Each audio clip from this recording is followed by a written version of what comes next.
Welcome to the final episode of the Nevada Hoops Podcast. Well, it's been a long week since we were last with you folks. Your Wolfpack played 2 terrible games, losing to a Big Sky team. Yeah, that's what I said. That's what Washington State is. Their last year's Eastern Washington team, without its best player, came into Lawler and spanked us. It was disgusting. I was in attendance. Of course, my first impulse is to do a emergency podcast, right? Rip all the players and coaches.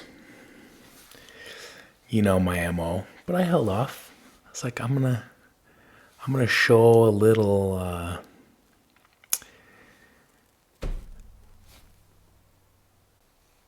maturity. So I was like, yeah, we'll wait. Well, I'm sure we'll get back on track against Loyola Marymount. You know, because Loyola Marymount just played Colorado State, who sucks if you didn't know, and just got spanked by the Rams. So I'm sure we'll be able to get back on track, is what I was thinking. And we literally lose to Loyola Marymount. And there are 186 Rabid fans in attendance. Talk about pathetic. I don't even, why would we even schedule a home and home with a team that plays in a gym smaller than my high school? And my high school has an enrollment of 300 people. But I guess who's got the last laugh there now, right? Loyola Marymount.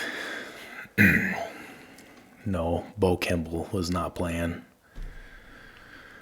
Some redhead with a rat tail destroyed us. So this episode's gonna be all over the place. Like I said at the intro, this is it. I can't do it. I'm just not cut out for this.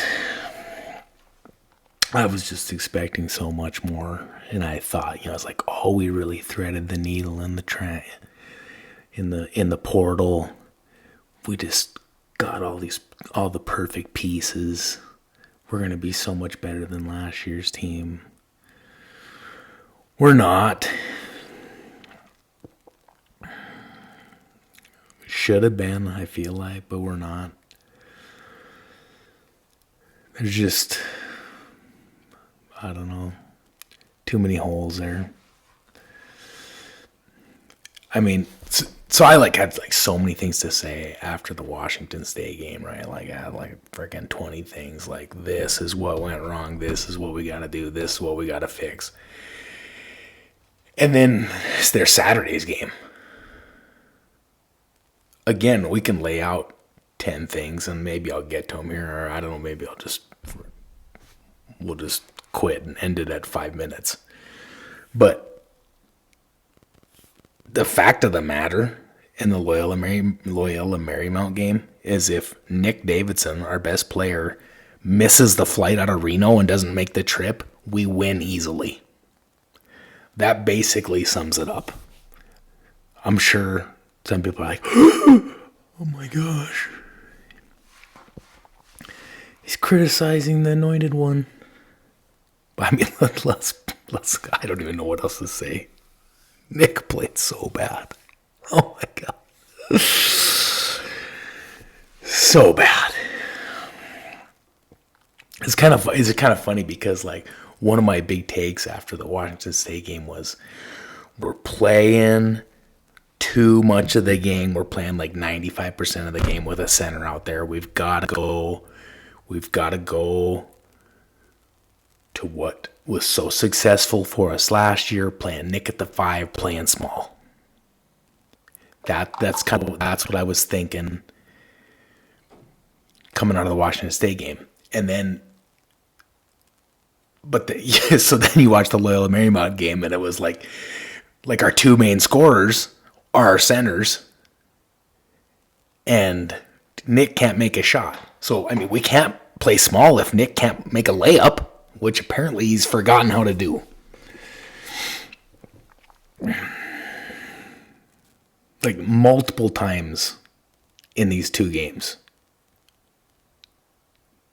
Nick shot a layup, and it was like so off that you're like, for a second, you're like, wait, maybe he's like trying to be really tricky and he's trying to bounce it to somebody on the other side of to one of our players on the other side of the rim for like a pass.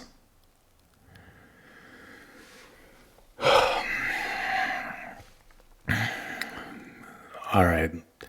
I guess let's focus on the Washington State game. This is going to be all over the place. It's not going to make any sense. Like I said, I don't have any notes written down. This is it. I can't do it. How do you just get drilled by a Big Sky team at home? Drilled. I mean, the final might have been 11 points or whatever it was. It was closer. More realistically, it was closer to a 20-point game. Let's analyze the first 5 minutes of the game. Okay, everyone's freaking out about,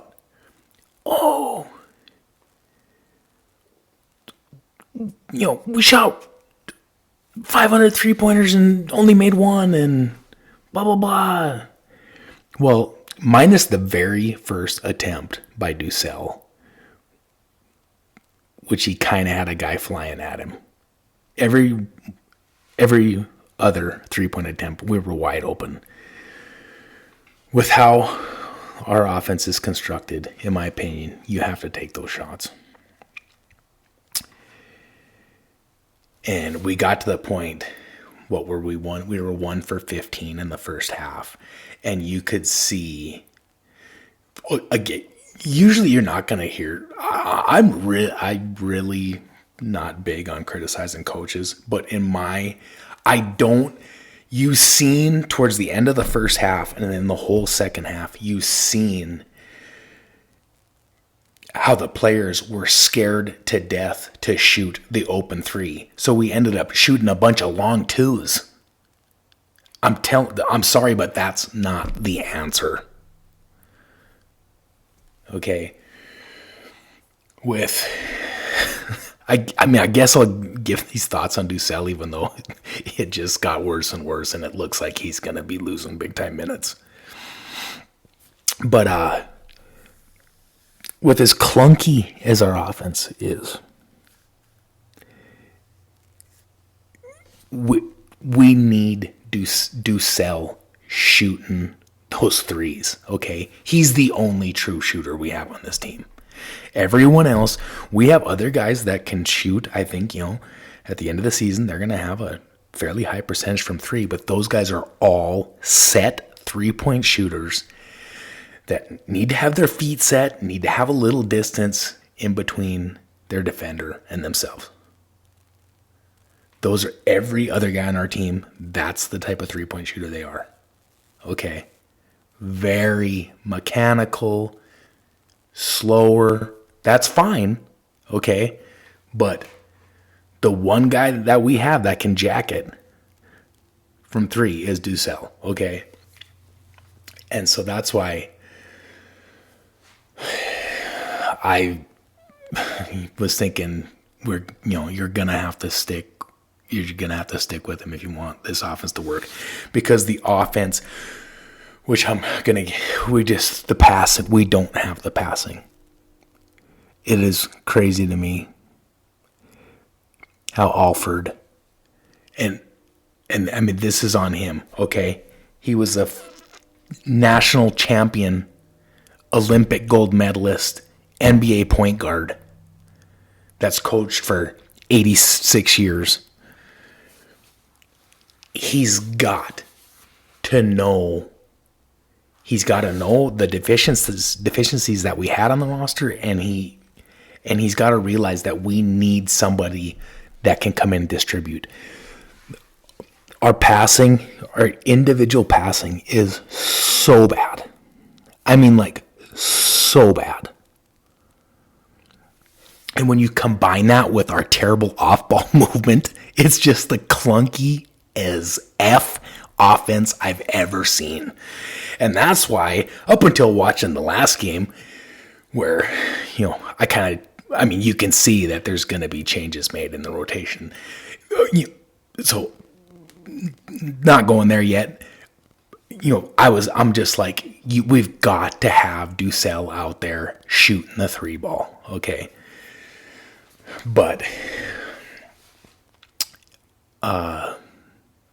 yeah. So,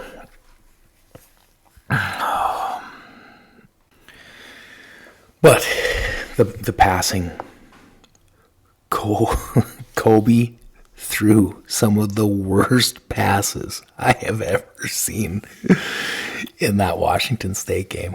So bad.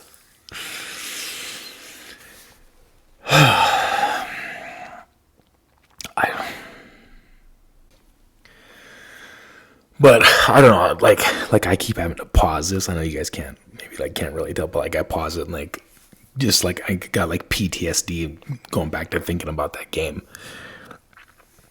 And I don't have all the answers right now on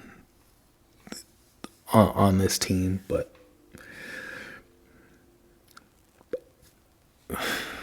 I'll come back to the offense, but the defense. We've got, and I know it's not easy, but we're giving too much distance to we gotta close that gap on the 3-point shooters. We're just giving too much distance. The funny thing is we've honestly gotten lucky so far this year. Mark my words, there are gonna be a couple games for the rest of the season when a lesser team hits close to 50% from 3. And we get beat because of it. And it's because we don't guard tight enough on the 3-point line. And I realize we don't have the quickest of feet players. We're a bigger, somewhat plodding team. And so I'm sure the coaching staff is thinking, yeah, back off that 3-point lining so we don't get beat off the dribble out there so bad. But it's not like we play so big that's you've got to trust your center that they're going to be able to protect the rim. That's why you got to get up on that 3-point line. So if we do get driven by from time to time, luckily we've got a big center down there that can, hopefully, we're playing them 40 minutes a game. Hopefully they can keep the opposition from getting to the basket. So you got to get up on that 3-point line more. But I don't know. We just get. I don't know if can you tell that my eyes are closed and I'm sitting here rubbing my forehead and rubbing my face, just thinking about how bad these games were. Yeah, I don't even know. I honestly, I can't even think what even happened besides getting her butt completely worked in that Washington game. Washington State is not a good team. And don't give me they went and beat Boise. I don't care. Whatever. It's seriously, they just gotten rocked by SMU on a neutral. SMU isn't any good. So just don't even give me it. It's just terrible. And I was like, after that game, I'm like, wow. I was thinking going to the majority of the rest of the home games for the season. And then after that game, I'm like, wow, we're definitely not going to South Dakota State next week. Let these guys whip into shape before I can come back. And then Saturday happens. Yeah, won't be attending another game this year. I'm sorry. I'm not.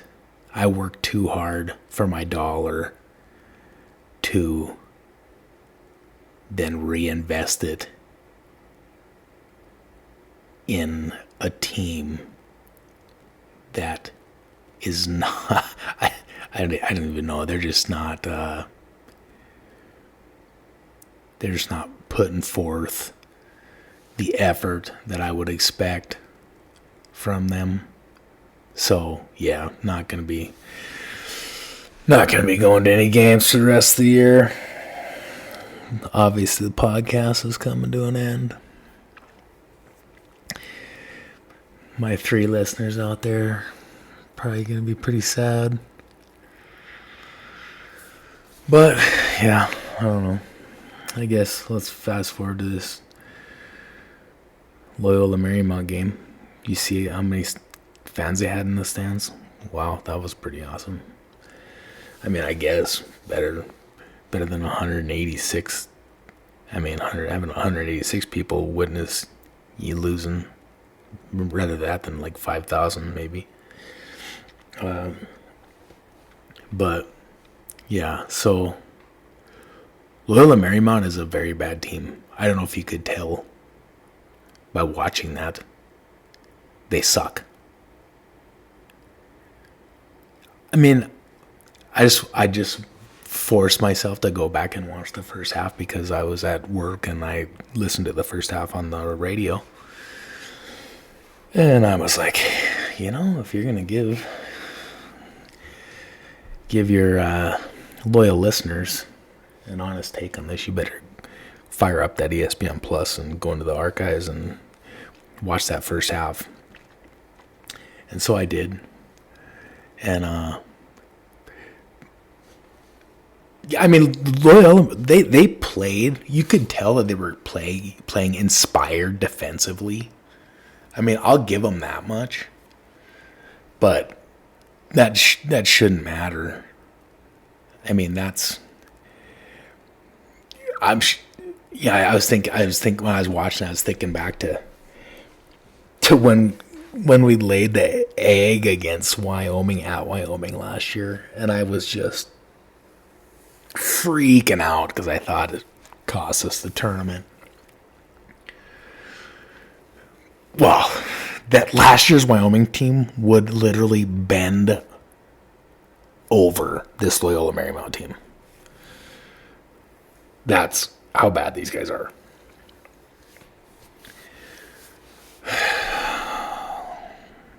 So, I don't know. We're already at 18 minutes. I ain't even going to go much longer. What's it matter?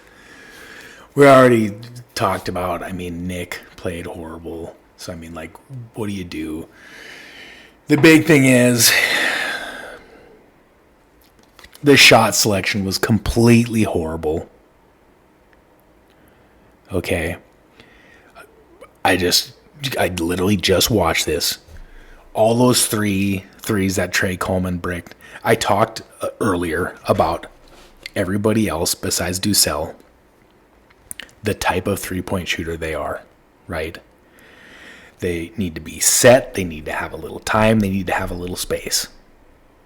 And if we have those things, we have some guys that can knock down shots.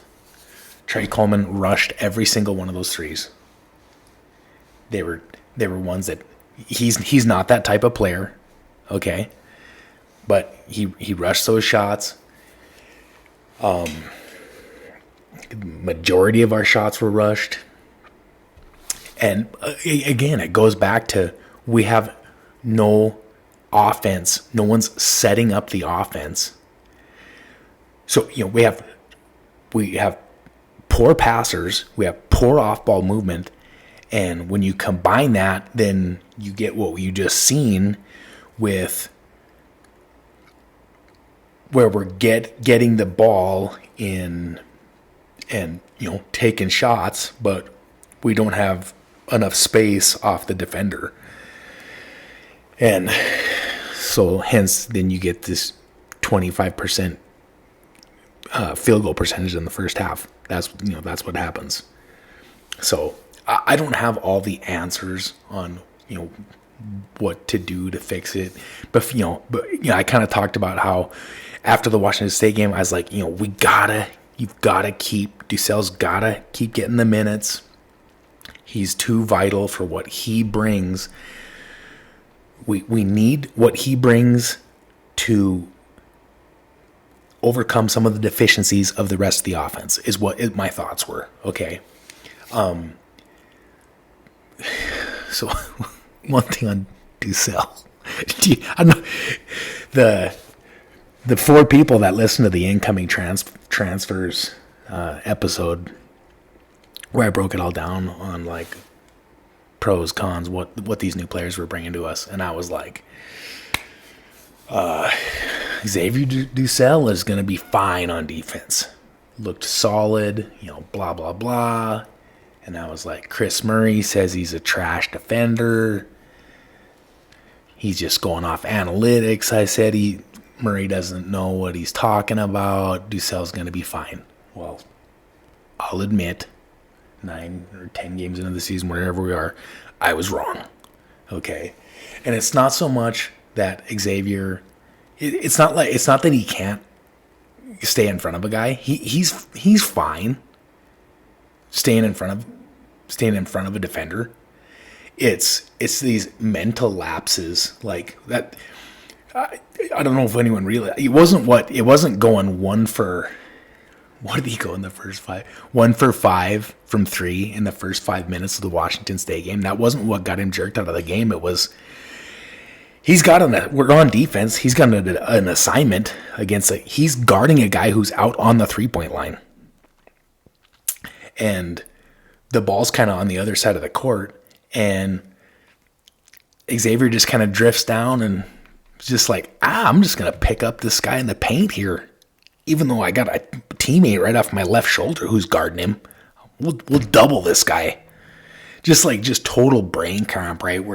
And here's his guy just sitting out there on the 3-point line wide open. And of course the ball gets kicked around and ends up in his hands, and Xavier's like, oh shit, that was my guy. After he's given this double team help down the post, and then of course the guy drains it and gets jerked out of the game. And that's just happened just way too many times, those scenarios where he just ends up guarding the wrong guy. And I don't know. Unfortunately, you're probably not going to be able to fix that at 22 years old and your 5th season of college basketball, right? That stuff needs to get fixed when you're 10. So, yeah, I don't know. Yeah, I think you're going to see I would be surprised if he starts for the remainder of the year. It looks like he's going to get jerked out of the starting rotation. And so he's going to be a 3-point shooter coming off the bench. But I don't know. What do you do?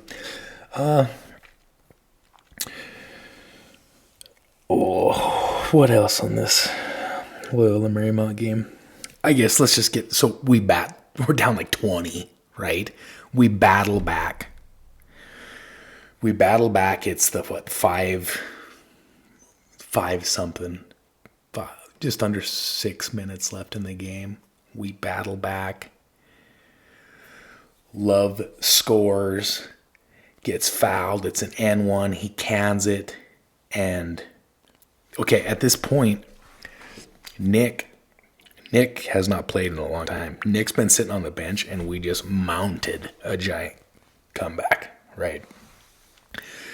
So obviously you got this, we're all seeing that everyone that's paying attention is like, okay, we got a huge dilemma here. What do you do? We got our star that we finally put on the bench, and not that he got benched. It just he came out of the game, and then we went on a run, and we kept him out longer than we normally would, and we just kept going on a run, and whatever it was, I think it was like close to a tie game or something at that point. And Alford brings Nick back into the game.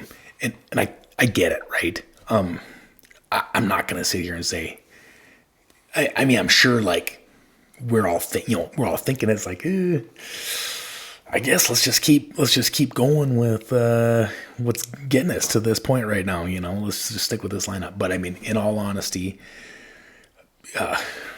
in today's game, that's not going to happen, right? The coach has got to put his star back in. Okay, so we're putting Nick back into the game. That's fine. This is where Alford totally screwed up. Okay, he inserts Nick and he pulls Love, and that was the blunder. That he should have inserted Nick and he should have jerked Daniel Foster. Daniel Foster should have come out. Nick should have went in. Easy. That is what I thought at the time. And after you seen what happened, it was obvious. Okay. I'll admit, I was super excited. Hey, we got Daniel Foster coming back. Our sixth man from last year's glue guy, blah, blah. I mean, the fact of the matter is he's probably still, hopefully it's just, rust and maybe not quite back to 100%. And you can see it, right? Like he got beat multiple times in the last 5 minutes of that game. And besides giving you a little ball handling, he's I wouldn't say an offensive 0, but he's an offensive 1 on a 1 to 10 scale. And of course he missed the wide open 3, but whatever, not a big deal. But it was more that he got beat multiple times defensively, and so when you go back and look at it, Alford, it was he was like, we are going to attack the basket. That was the focal point in the last 5 minutes. Okay. Had we had any success with the people out there on the floor at attacking the basket? No. Brandon Love should have been in the game. What is Brandon Love's strength? Going to the left hand in close proximity to the hoop. Right? That was the basket he just made when he got jerked out of the game with 5 plus minutes to go. The dude's freaking money right there. Okay. Now, you realize that, and then go watch how many shots Nick and Trey missed from that exact same position in the last 5 minutes of the game. Nick got blocked by the rim on his attempt, and Trey blew 2. And it was a coaching screw up by Alford right there, flat out. He screwed it up.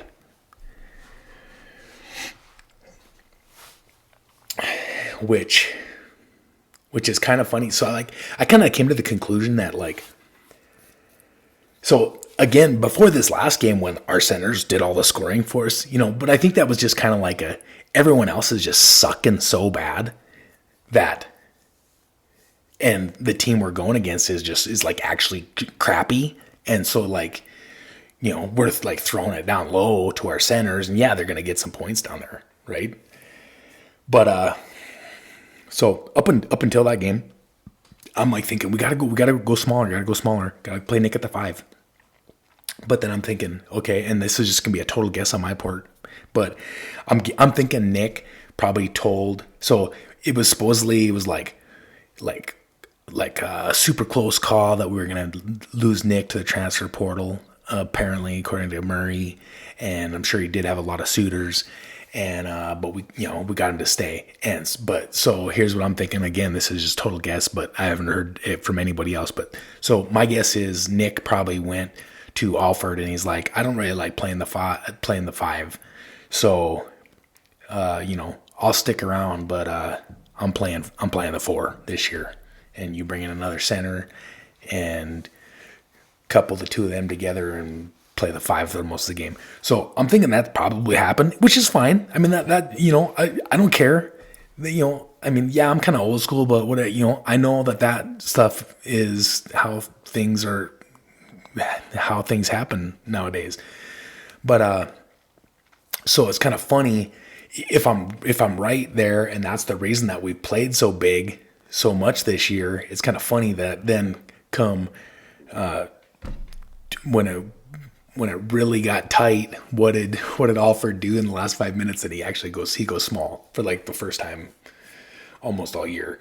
I mean, there was a few minutes here and there, but I mean, never at the end of the game that I remembered was it like that concerted effort to go small like we did.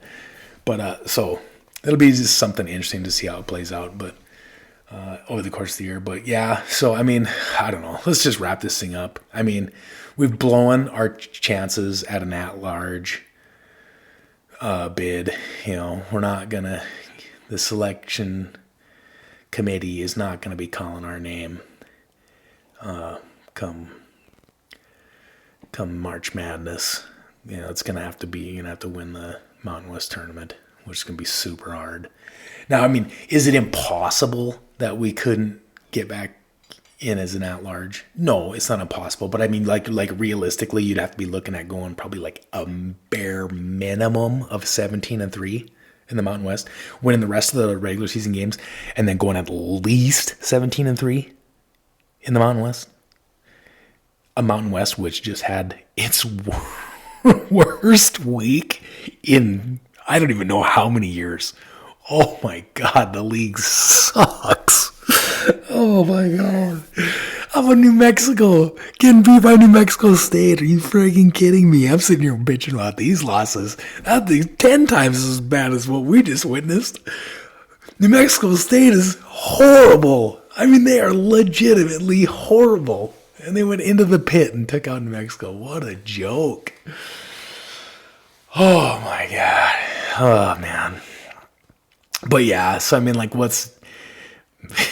I don't know. I don't know what the answers are. I mean, could this team turn around? Yeah. Oh, I mean, Alford's a good coach. I just reamed on him for a few minutes there. There's a good coaching staff there. These players are talented individually. I mean, Trey Coleman is still an amazing defensive player. Kobe Sanders is a heck of a ball player. I mean, it's kind of, he's just not the point guard that we were hoping for, right? And that's kind of funny because, back to that incoming transfer episode, and I was talking about how, I watched all these games and stuff, and I was like, I watched like a handful of Kobe Sanders games, and I was like, what did I say? I was like, I never seen him playing point guard.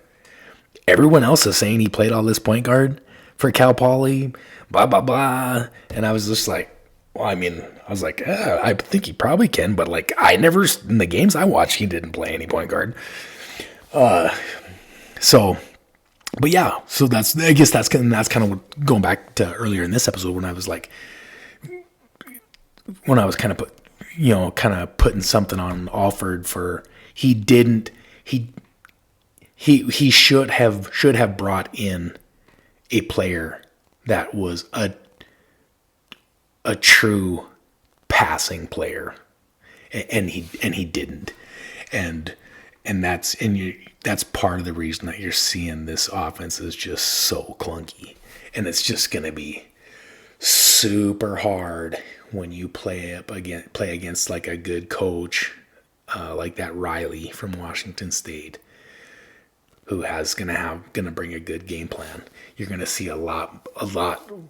The blueprints are out there. A lot of these coaches that aren't retarded they're gonna be able to piece something together and gonna make it really tough on us. So it'll be interesting to see if they can overcome that kind of stuff. I don't know, but I'll still be watching the games.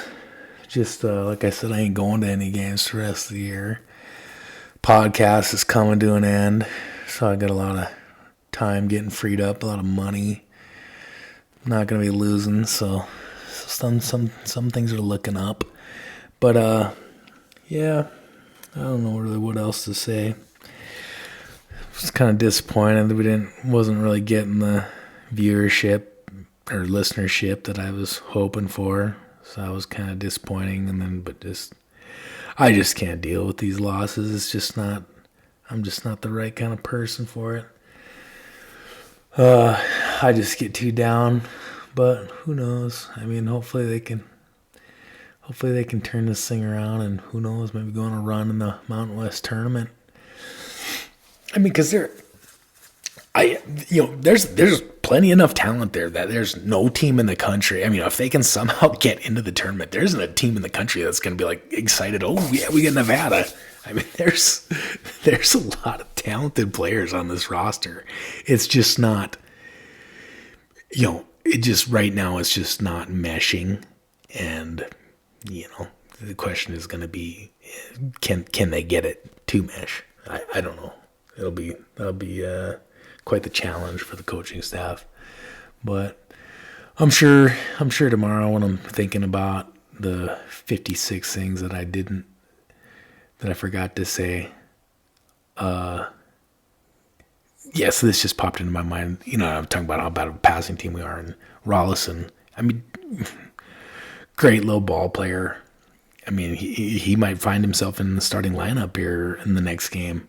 But again, he's that point guard that just like literally can't pass. And I thought it was hilarious in that Washington State game when he like tries to turn into Magic Johnson, throwing a 3/4 court pass and blasts it off the head of this Washington State guy. There was like 3 Washington State guys like running as fast as they can down the court, and Rolison just decides to uncork his first pass of the year and just drills this Washington State guy in the head, because he's like, well, why would he be thinking there was a pass coming 50 miles an hour right in the back of his head?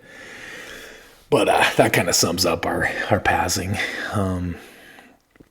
Yeah, so I don't know.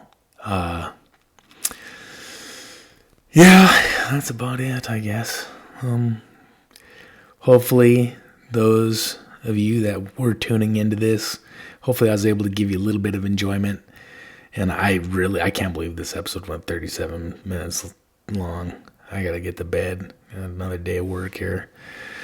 I was really thinking this was gonna be maybe like 17, not 37, but yeah. So yeah, no preview for next week's games.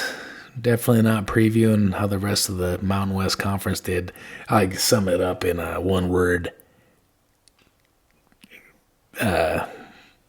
Begins with an S, ends with a Y.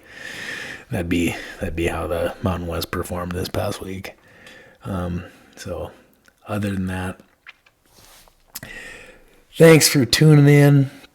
And I was gonna say, like, who knows, maybe but yeah, we ain't firing this thing back up. We're gonna bury this baby. So thank you all, and have a great rest of the season. And do yourself a favor. Don't take this stuff so seriously. It really ain't that big of a deal. There's more important things in life. And we'll leave you with those final words. Peace out.